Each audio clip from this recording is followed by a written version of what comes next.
우리 모두 다 같이 주님의 아픔이 돼도 안 되고 슬픔이 돼도 안 되고 주님의 기쁨으로 살아가는 그런 복된 은혜가 우리의 삶에 풍성히 있기를 축복합니다. 주님의 기쁨 되는 것이 우리의 가장 목표여야 될 줄 믿습니다. 오늘 우리 본문 주신 말씀을 가지고 내게 줄로 재어준 구역, 이 본문 말씀에 있는 그대로 하나님의 말씀을 잠시 상고하고 전하고자 합니다. 오늘 이 본문 말씀은 시편 16편의 말씀인데요. 이 16편의 성경을 펴신 분들은 아시겠지만 표제에 보면은 다윗의 믹담시라고 나옵니다. 믹담시.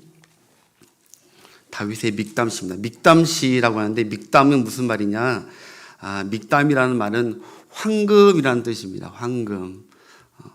다윗의 황금시라는 거예요.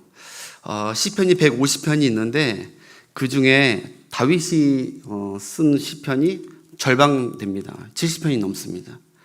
그 중에 이 황금시, 믹담시, 다윗의 믹담시가 많이 있지 않아요. 이 16편하고 바로 56편부터 60편까지 5편. 그래서 총 다윗의 믹담시, 황금시는 6편이 있습니다. 다윗의 믹담시라는 것은 이스라엘 백성들이 너무너무 그의 고백과 그의 신앙과 그 모든 것을 사랑하는 시라는 거예요. 우리는 대한민국 정서상 우리가 시편을 23편 사랑하잖아요. 시편 8편하고 23편 우리가 많이 사랑하고 좋아하는데 이스라엘 하나님의 백성 이스라엘 사람들은 시편 이 믹담시를 굉장히 사랑한다고 합니다. 그래서 성전에 갈 때 올 때 늘 이 믹담시를 황금시를 하나님께 고백하고 합니다. 여러분 특별히 이 16편 중에서 그들이 좋아하는 구절이 몇 구절이 있는데 2절이 있습니다. 2절. 그들이 왜 이 시편을 좋아하는지 16편 2절 한번 준비됐으면 한번 띄워주시겠습니까? 2절 한번 보겠습니다. 내가 여호와께 아뢰되 주는 나의 주님이시오니 주밖에는 나의 행복이 없다 하였나이다 합니다. 주는 나의 주님이시오니 주님이라는 말이 아주 중요한 말이 있습니다. 아도나이라는 말이에요. 아도나이. 나의 완전한 주인이라는 거예요. 나의 생사를 다 맡길 수 있는, 다 책임지고 계시는 아도나이.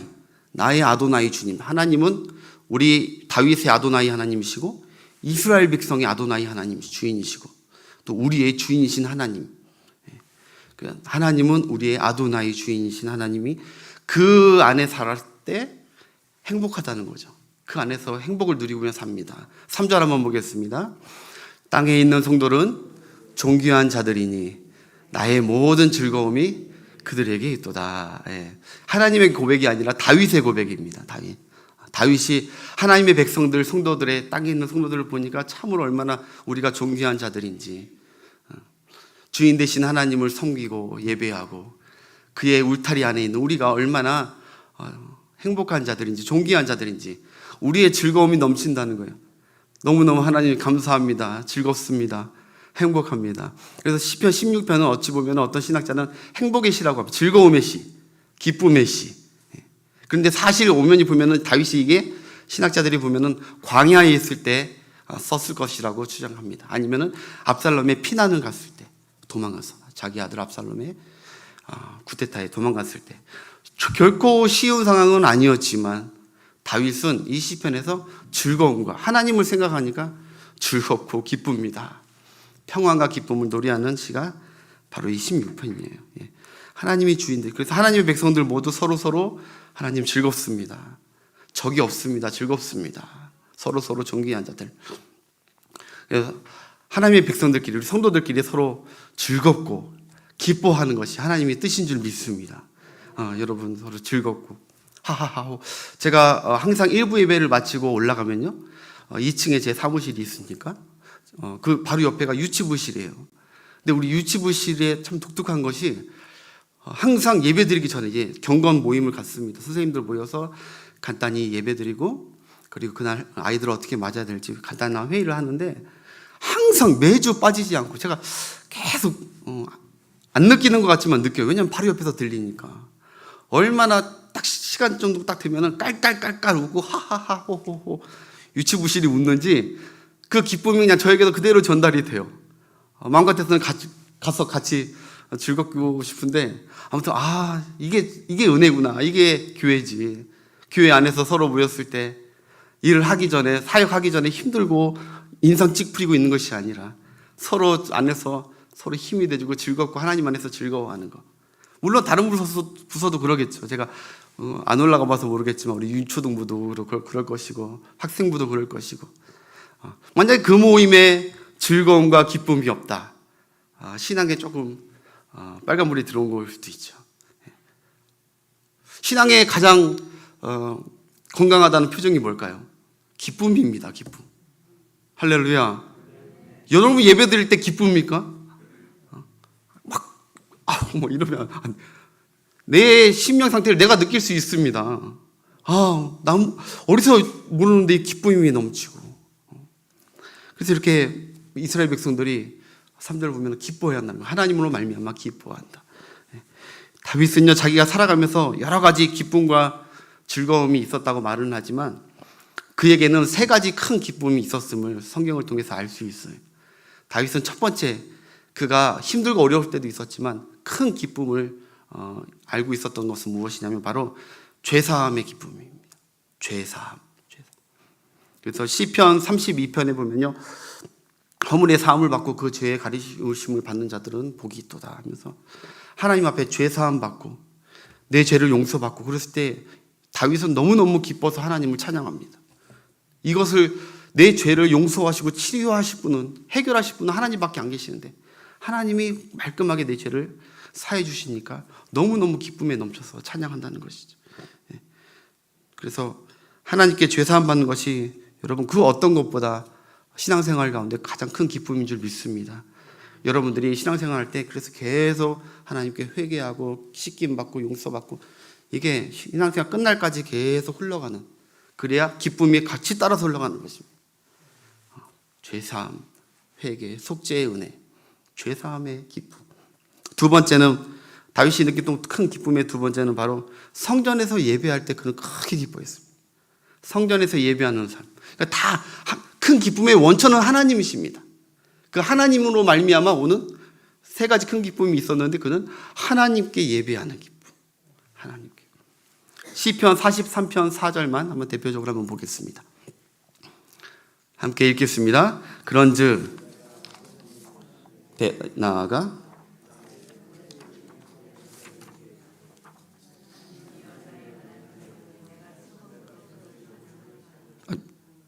죄송한데 다시 한번 제가 이거 없네요. 이거 보면서 다시 한번 읽겠습니다. 시작. 그런즉 내가 하나님의 제단에 나아가 나의 큰 기쁨의 하나님께 이르리이다. 하나님이여 나의 하나님이여 내가 수금으로 주를 찬양하리이다. 아멘. 여러분 이것이 문자가 글자로 다가오는 것이 아니라 얼마나 다윗이 기뻐하고 있는지를 느끼시는 그런 하나님의 구절 아니에요? 성경 구절. 여기 예전 성경에는 나의 큰 기쁨이 아니라 나의 극락의 하나님이라고 해요. 나의 극락. 내가 세상에서 그 어느 것도 느껴보지 못했던 가장 큰 기쁨을 주시는 하나님. 내가 예배 가운데 그 기쁨을 느낍니다. 하나님 앞에서. 예배 가운데 그 어떤 기쁨보다 극락의 기쁨을 느끼는 다윗을 그게 두 번째 자신의 큰 기쁨이라고 해요. 사실 우리가 예배가 너무 당연한 줄 알고 익숙해져서 그렇죠. 여러분 한 달만 아파서 병원에 입원해 보시고 그리고 나서 다시 한번 병원에 예배 드리러 와보시면요 예배가 전혀 다릅니다. 얼마나 감사와 기쁨이 넘치는지 눈물이 나고 그럽니다. 군 입대하고 있다가 휴가 나와서 저도 기억나요. 그때 성전에서 드리는 어느 곳에서 드려도 다 하나님께서 기뻐하지만 특별히 내가 자란 이 성전에서 드렸던 예배 그것을 아직 저도 기억을 합니다. 외국에 이민 나가거나 유학 나갔습니다.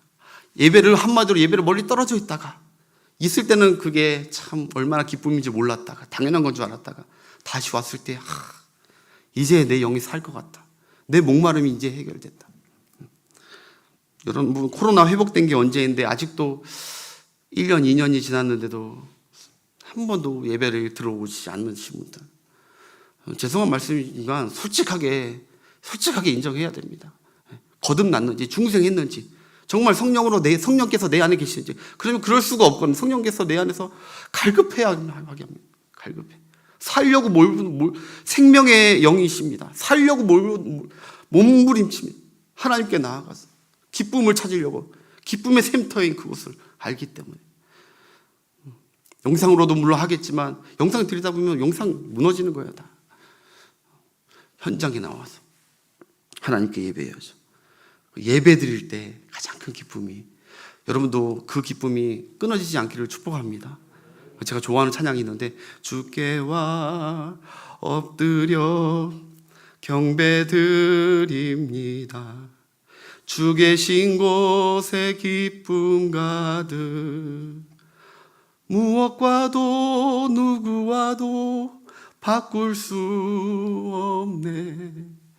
예배드림이 기쁨됩니다 라는 찬양이 있어요.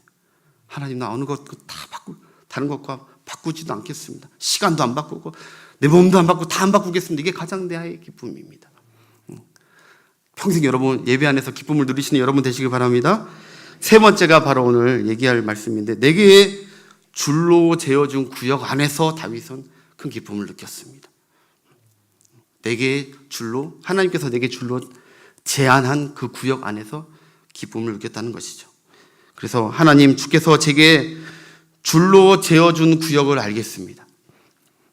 하나님, 제가 무엇해야 하며 어디까지가 제 삶의 경계선인지 알겠습니다 라는 것이 다윗의 큰 기쁨이었다는 거예요. 그것이 무엇이 큰 기쁨이겠는가? 아닙니다. 성도는 그것을 알았을 때 큰 기쁨이 다가옵니다. 오늘 본문 말씀이 그 말씀인데, 5절 6절, 본문 5절 6절 보겠습니다. 여호와는 나의 산업과 나의 진의 소득이시니 나의 분깃을 지키시나이다. 내게 줄로 재어준 구역은 아름다운 곳에 있으며 나의 기업이 실로 아름답도다. 우리 8절부터도 한번 보고 싶다. 이렇게 하나님의 구역과 울타리 안에서 살면서 어떠한 기쁨이 있는지. 8절부터, 시편 16편 8절부터 시작. 내가 여호와를 항상 내 앞에 모시며 그가 나의 오른쪽에 계심으로 내가 흔들리지 아니하리로다. 이러므로 나의 마음이 기쁘고 나의 영도 즐거워하며 내 육체도 완전히 살리니, 이는 주께서 내 영혼을 수월에서 버리지 아니하시며 주의 거룩한 자를 멸망시키지 않으실 것임이니이다. 주께서 생명의 길을 내게 보이시나니 주의 앞에는 충만한 기쁨이 있고 주의 오른쪽에는 영원한 즐거움이 있나이다. 아멘. 다윗이 계속 기쁩니다. 즐겁습니다. 그 울타리 안에서 하나님이 내게 생명의 길도 보여주시고, 수월의 어려운 상황을, 칠흑 같은 어둠이 있어도 하나님이 내 앞과 우편에 계심을 내가 봅니다. 하나님, 나는 기쁩니다. 즐겁습니다. 주가, 하나님께서 내게 줄로 재어준 구역 안에서 누리는 즐거움. 여러분, 성도인 저와 여러분은요, 주께서 나에게 이 땅에서 하라고 하신 일을 발견하고, 그 일의 아름다움을 발견하고, 그 일을 하나님이 기뻐하심을 알고 그 일을 위해 살아가는 그것이 성도의 최고의 행복입니다. 할렐루야. 여러분들의 자녀가, 여러분들의 남편이나 부인이 어떻게 살길 원합니까? 성도라면 하나님께서 그에게 맡겨진 은사와 탤런트와 다 그 모든 것을 가지고 그것을 깨닫고 자기의 영역과 능력이 어느 한도까지인지를 알고 거기서 최선을 다하고 하나님께 영광을 돌리는 삶, 그것이 최고의, 그 사람이 살아가면서 의미가 있고 기쁨과 즐거움이 넘치는 것이죠. 그것을 발견 못하면 방황하는 거예요. 여러분, 다윗이 그 기쁨이 있었고요, 바울도 그 기쁨이 있었기에 감옥에서도 기쁨의 서신인 빌립보서를 쓰는 것입니다. 바울도 분명히 하나님께서 내게 정해준 구역과 울타리가 있는 줄 알았어요. 본인께서는 저기 스페인까지 가고 싶었어요. 끝까지 하나님이 정해준 구역을 알았어요. 거기 안에서 최선을 다했어요.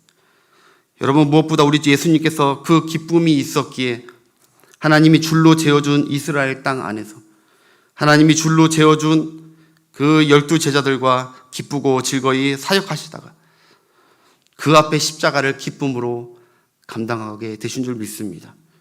그러니까 하나님께서 그를 지극히 높여 모든 이름 위에 뛰어난 이름을 주십니다. 예수님께서 먼저 보여주셨습니다. 그 안에 기쁨을, 그의 사명의 기름을. 사랑하는 여러분, 하나님은 우리에게 무슨 대단한 일을 하라고, 무슨 위대한 일을 하라고, 어떤 영향력을 굉장히 끼치면서 살라고, 넓혀가라고 그런 삶을 우리에게 원하시고 기대하는 것이 아닙니다. 우리에게 지금 주어진 하나님께서 정해준 그 울타리 안에서 거기서 최선을 다하면서 하나님께 영광을 돌리고 즐거워하면서 사는 그것이 하나님께서 기뻐하시고 원하시는 삶이에요. 할렐루야. 여러분 각자에게 줄로 정하신 구역을 넘지 마시고 벗어나지 마시고 줄로 재어진 구역을 아름답게 보시고 그 안에서 기뻐하며 희락을 느끼며 사는 여러분 되시길 바랍니다. 여러분 제가 이번 주에 급하게 이사 갈 일이 생겨가지고 우리 전셋집을 빼야 될 급한 일이 생겼어요. 집주인이 사정이 생겨가지고 빼야 됐어요. 그래서 다급히 집들을 좀 알아보러 다녔습니다. 저희 집에 있는 줄자 그대로 갖고 왔습니다. 집들이를 다니면서 집을 알아보러 다니면서 이 줄자를 갖고 다 재보고 다녔습니다. 이거. 안방은 몇 센치고 거기는 몇 센치고 다 재보면서 왜? 우리 지금 있는 집의 가구가 그 짐이 과연 이 집에 들어갈 수 있는가? 15평입니다. 15평인가 6평인가 그래요. 지금 사는 것도 그렇지만 그런데 들어갈 수 없으면 버리고 가야죠. 그거 뭐 어떻게 들고 갑니까? 집만 좁아지고 들어가지도 않는데 내 구역, 내가 정해준 보금자리 그 안에서 내가 가지고 있는 것으로 넣어서 그 안에서 살아가는 거. 그 안에서 살아가는 거예요. 15평에서 그 안에서 만족하면서 우리 집사람하고도 버릴 거 이거 버리자. 못 버려. 버려야 돼. 갖고 와서 뭐해? 쓸 것도 아닌데 가져가고 또 새로 살 건 사고 그 안에서 그 15평, 16평에 맞게 즐겁게 살자. 만족하면 살자. 목사님 15평에서 좀 꿈을 크게 가지셔야지 뭐 30몇 평 이렇게 좀 가시지 뭐 이렇게 생각할 수도 있지만 아니요, 저도 32평에서 살았었어요. 2년 전에 아니요, 4년 전에 저기 계룡에서 32평 아파트 거기 부교육자에게 32평 아파트를 줬습니다. 얼마나 큰지. 그래서 거기에 맞춰서 가구를 샀어요. 소파도 엄청 큰 걸로. 거기는 또 거기에 맞게. 그리고 그 다음에 갔을 때도 30평 아파트에 살았어요. 수원에서도 30평 아파트에 살고 30평 몇 평 아파트 살다가 여기 암사동에 15평 아파트 사니까 막 불만족스러운가? 그렇지 않더라고요. 또 15평 아파트에서 또 감사하면서 기뻐하면서 잘 우리 식구들끼리 잘 살았어요. 앞으로 또 15평 아파트 가도 괜찮아요. 더 낮아져도 괜찮아요. 거기에 맞춰서 그냥 주님 바라보면서 아도나이 나의 주님 대신 주님 아도나이 바라보면서 그냥 그 안에서 누리면서 살수면 되는 것이죠. 할렐루야. 여러분에게도 어떤 영역들이 있어요. 넘으려고 애쓰는 게 아니라는 거예요. 하나님이. 어떤 사람에게는 하나님께서 박사 두세 개 딸 수 있는 영역을 줄 수도 있고 어떤 사람들은 고등학교만 졸업할 수 있는 영역도 있고 각자 다 정해놓은 줄로 재어놓은 자가 있다는 거예요. 쉽게 말해서 다윗은 지금 하나님이 인생들에게 너는 여기까지라고 너는 여기까지라고 이렇게 줄로 제한한 구역이 있다는 것을 발견했다는 거예요. 그게 은사이든 그게 재능이든 그게 재력이든 그게 일터이든 학식이든 자기 남편이든 아내든 자식이 1명이든 2명이든 3명이든 하나님께서 우리에게 정해놓고 주신 그게 시댁이든 처가이든 정해준 구역이 있다는 거. 하나님이 그걸 관여 안 하는 것이 아니라 딱 정해주고 우리를 보고 계시는 거예요. 그 구역 안에서 어떻게 즐거워하고 나를 바라보고 있는지. 여러분 하나님의 줄자는 정확하십니다. 할렐루야. 하나님의 줄자는 정확하기 때문에 하나님께 막 차별이 있다고 불평할 필요도 없는 거예요. 오늘 여기 본문 보니까 뭐라고 나옵니까? 내게 줄로 재어준 구역이라고 했는데 하나님께서 줄로 우리 구역을 재놓고 뺏어가시는 게 아닙니다. 줄로 이만큼 이건 내 거야 뺏어가신 게 아니라 줄로 넓혀주셨다고요. 줄로 주었다는 것입니다. 주었다는 은혜이죠. 은혜. 여러분들이 당연히 받고 싶어서 가족을 받은 것도 아니고 당연히 받고 싶어서 내 삶의 모든 영역들이 그렇게 받은 걸로 착각하셔서는 아도나이 신앙이 아니라는 거예요. 다 하나님이 너 이거 갖고 어떻게 쓰는지 보자. 어떻게 사용하는지. 영역을 주신 거예요. 영역.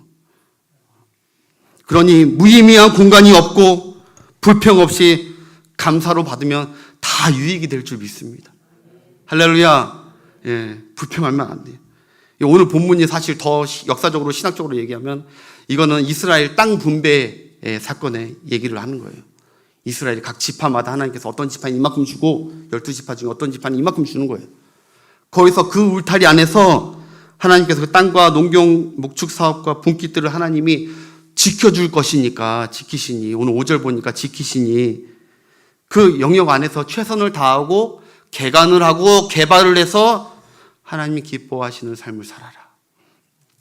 그렇게 살아가는 은혜가 있기를 바랍니다. 자꾸 요새 여러분, 내가 미국의 번영신학의 창시자라고 할 수 있는 로버트 슐러라는 목사님이 계세요. 그분이 몇 년 전에 돌아가셨는데 사진 준비됐으니까 한번 보여주십시오. 로버트 슐러라는 목사님이 굉장히 유명하신 분인데 이분이 크리스탈 철치라고 해서 수정교회를 크게 미국에 지었습니다. 얼마나 예쁘게 지었는지 몰라요. 정말 아름답게 지은 교회라서 이것이 지금 관광지로 유명한데요. 이 사람이 죽으면서 죽기 수십 년 전에 이 사람은 배교를 했습니다. 가톨릭에게 다시 돌아갔습니다. 그래서 이 성전은 그냥 가톨릭에게 줍니다. 번영신학의 창시자예요. 번영신학. 완전 성경과 동떨어진 이 번영신학은 굉장히 위험한 신학입니다. 이게 이분이 주창하고 말하는 것이 무엇이냐면 무엇이든지 가능하다는 거예요. 인간은 무엇이든지 가능하니까 다 하라는 거예요. 뭐든지 할 수 있다. 무한 긍정을 강조합니다. 성도들. 그러니까 성도들이 막 몰려드는 거예요. 막 힘을 주는 것 같으니까 무엇이든지 이게 믿음이다. 다 할 수 있다. 이 사람은 죄를 다루지 않습니다.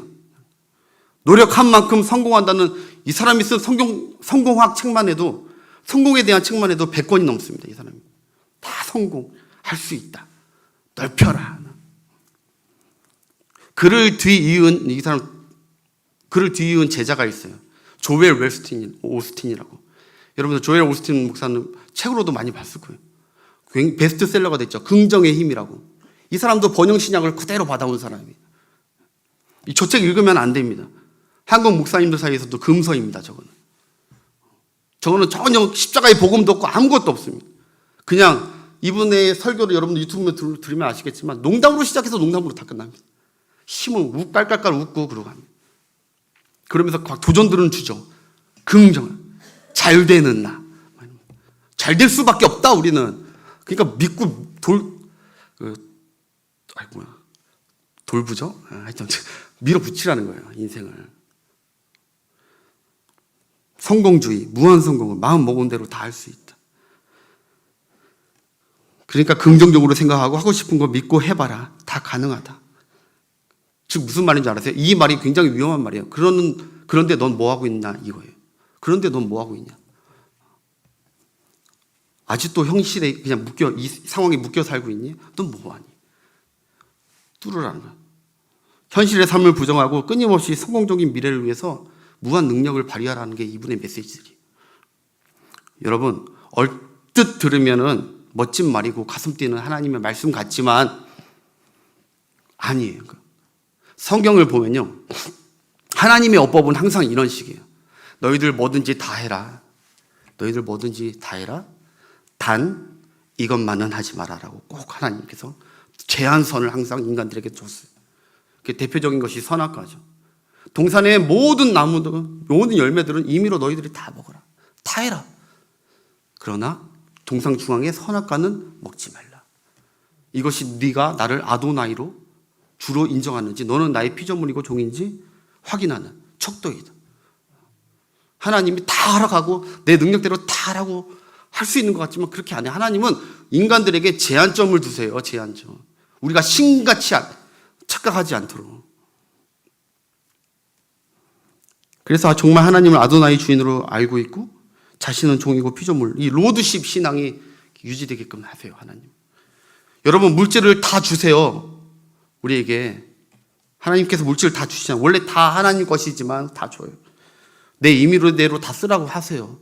그런데 단 10의 1은 내 것이니까 건들지 말라는 거예요. 이 하나님이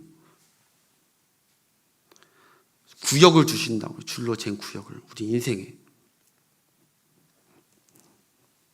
여러분이 지금 여기 앉아있지만 모든 날이 주님의 날이지만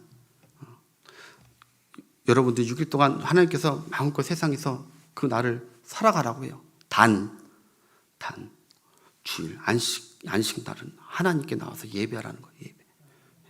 엿새 동안 내 모든 것을 하겠지만 안식일은 와서 예배하라는 거예요. 내 날인 것을 경계선을 분명히 하라는 거예요. 모든 사람과 터놓고 거리낌 없이 지내라고 해요. 그런데 하나님은 단 하나님의 기름 부음 받은 종들은 함부로 하지 말라는 거예요. 그 선을 보라는 거예요. 하나님께서 영역을. 제가 목사로서 하는 얘기가 아니라 다윗이 그런 신앙이었다고요. 다윗이 사울이 어떻게 사람입니까? 장인이? 사울을 그렇게 죽이려고 하고 인간적으로 봤을 때 뭘 봤을 때 원수이고 정말 지탄받고 해야 될 복수해야 될 그 사람을 다윗은 끝까지 하나님의 경계선을 봐요. 하나님의 기름 부음 받은 자를 우리가 해할 수 없다. 그런 인간관계나 물질이나 시간이나 몸이나 모든 것에 하나님이 뭐든지 다 해! 라고 안 하셨다고. 여러분들의 자녀들에게 뭐든지 다 해! 해보십시오. 어떻게 되는지. 경계선을 주어주신 우리를 사랑하기 때문에 그 안에서 진짜 기쁨이 무엇인지 알게 하기 위해서 경계선을 지어주셨다.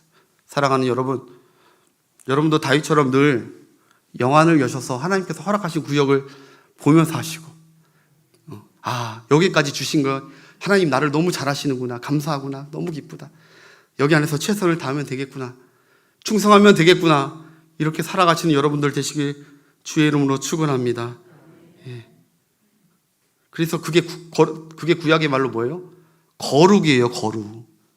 세상 사람들과 저들과 나와 다른 게 뭐예요? 저들은 하나님이 하라는 거 하지 말라는 거 안 가리고 다 하는 거예요. 근데 우리는 뭐예요? 하나님이 하라는 것도 하지만 하지 말라는 거는 경계선은 알고 하지 않으려고 하는 그 구별된 삶. 그게 거룩이에요. 거룩은 구별됐다는 거예요. 하나님이 우리를 보실 때 하나님이 경계한 신앙의 마지노선, 그것을 꼭 지켜가셔야 돼요. 그 세상 사람들은 서울에서 부산까지 가는 인생이라면 사람들의 인생이, 세상 사람들은 경계선이 없어요. 줄로 재어진 선이. 중앙선이 없는 거예요. 가다가 언제 사고 날지 모르는 인생이에요. 근데 우리는 서울에서 부산까지 중앙선이, 우리가 다 아무 도로나 다 다닐 수 있지만 중앙선은 넘지 말라는 거예요. 은혜로 받는 여러분 되시길 바랍니다. 예, 그래야 위험지대 인생이 아닌 거예요. 안전지대 인생. 요점만 간단히 말하고 결론 맺겠습니다. 그래서 하나님이 줄로 재어준 구역을 발견하면 왜 즐겁고 기쁜가? 세 가지만 간단히 얘기하겠습니다. 첫 번째, 아까 얘기했듯이 위험하고 사고 나는 인생이 아닙니다. 안전한 하나님 안에서 안전함을 느끼는 인생입니다. 그렇기 때문에 즐겁습니다. 그걸 벗어나면 즐거운 것 같지만 즐겁지 않습니다. 두 번째, 집중해서 열매를 맺게 됩니다. 한번 따라합시다. 집중해서 열매 맺게 된다. 할렐루야. 하나님이 우리를 부르신 목적이 무엇입니까? 열매 맺게 하기 위해서입니다. 예배만 드리라고 우리에게 불러주신 게 아니라 열매를, 그래서 요한복음 15장에 예수님께서 나는 포도나무에 너희 가지다, 너희를 열매 맺게 하기 위해서 내가 너희를 택하여 세웠나니, 너희가 나가서 많은 열매를 맺게 하기 위해서 하나님이 부르신 목적을 정확히 얘기했어요. 내 안에 거해서 열매를 맺어라. 열매. 그게 하나님이 나의 기쁨이 너의 기쁨 안에서 충만한 것이다. 열매 맺어야 돼요. 열매 맺는 인생의 반대가 이파리 인생입니다. 이파리. 아무것도 무성하기만 하지 아무것도 열매를 맺지 못하는 인생. 그 안에서, 울타리 안에서 집중만 해보시면, 충성해보시면 열매가 나오는데 자꾸 헛된 것들만 하는 거예요. 이파리만 무성한 인생. 예수님께서 무화과 나무를 저주하시죠. 물론 이스라엘 백성에 대한 비유이지만 저주하십니다. 또 열매 인생이 있어야 하는데 꽃 인생이 있어요. 꽃. 막 화려함만 막 자랑합니다. 화려. 열매는 아무것도 없고 화려. 참 내세울 거 많고 자랑할 거 많고 말은 많지만 하나님께 드린 열매는 없는. 하나님이 훗날 천국에서 다 열매를 계산할 줄 겁니다. 넌 이 땅에서 뭐하고 왔니? 열매를 맺었니? 열매 맺었니? 내가 허락한 이 울타리의 구역 안에서 열매 맺었니? 내가 널 도와주지 않았니? 물질 주지 않았니? 건강 주지 않았니?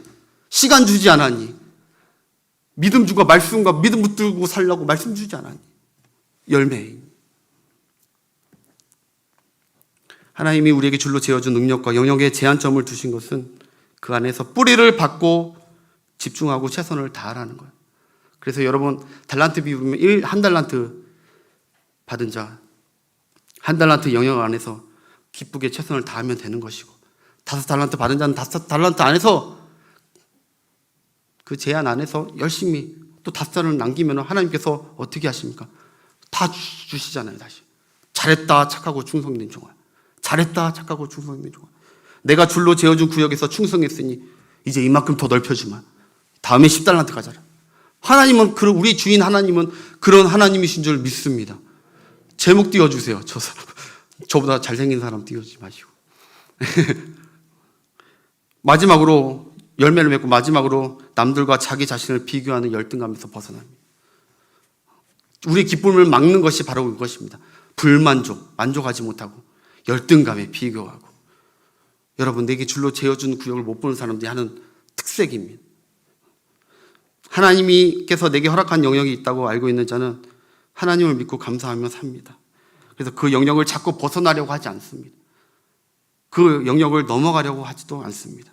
사탄은 우리에게 그렇게 미혹합니다. 하나님께서 제한점을 두신 것에 불만을 품게 합니다. 너를 구속했다고 느끼게 합니다. 하나님께서 다 주는데 그거 하나 제한했다고 그것을 불평하게 만듭니다. 불만족스럽게. 그게 사탄의 특징입니다. 여러분들의 가정생활의 모든 삶 속에 적용하셔야 됩니다. 내가 왜 불만족이 있는가? 내 입에서 왜 이렇게 불평이 나오나? 내가 준 영역에서 불만하고 있는 거예요. 그러나 다윗은 하나님께서 내 삶의 울타리를 쳐놓은 게 감사하다고 행복하다고 합니다. 하나님께서 요셉에게도 그 인생에 정해놓은 줄이 있었습니다. 그가 하나님이 정해놓은 그 고난에 정해놓은 구역이라 할지라도 벗어나려고 하지 않았습니다. 받아들였습니다. 그냥 하나님 믿고 바라보고 갔습니다. 성실하게 바꾸려고도 안 했어요. 묵묵히 그 울타리 인생 안에서 하나님을 믿고 주인으로 섬기고 성실하게 하니까 하나님이 어딜 가나 형통하게 하시고 그 울타리 영역을 여기서 멈춘 게 아니라 전 세계 영역에 그 영역이 열방까지 퍼지도록 요셉을 높게 들어 사용하신 줄 믿습니다. 말씀을 읽겠습니다. 여러분들에게 저에게도 정해준 구역이 있습니다. 그 구역을 넘지 않고 그 구역 안에서 감사하면서 살아가는 여러분 되셔서 마지막 로마서 12장 3절 주님의 말씀으로 받고 말씀 마치겠습니다. 내게 주신 은혜로 말미암아 너희 각 사람에게 말하노니 마땅히 생각할 그 이상의 생각을 품지 말고 오직 하나님께서 각 사람에게 나누어 주신 믿음의 분량대로 지혜롭게 생각하라. 그렇게 살아가시기 바랍니다. 자꾸 어떤 아이들은요, 막 이 대학 갔다가 이 대학 그만두고 편입해서 이 대학 가고 또 편입하고 대학을 몇 번 졸업하는데 몇 번 다니지 몰라. 거기 정해놓은 구역에서 찾아야 되는데 부부가 외도를 왜 합니까? 만족을 못하니까. 정해준 구역을 못 봐서 그래요. 필리핀에서 수많은 가정들 깨지는 보면 그 구역을 못 봅니다. 하나님의 은혜 안에서 기쁘고 행복하게 살아가는 여러분 되시길 바랍니다. 기도하겠습니다.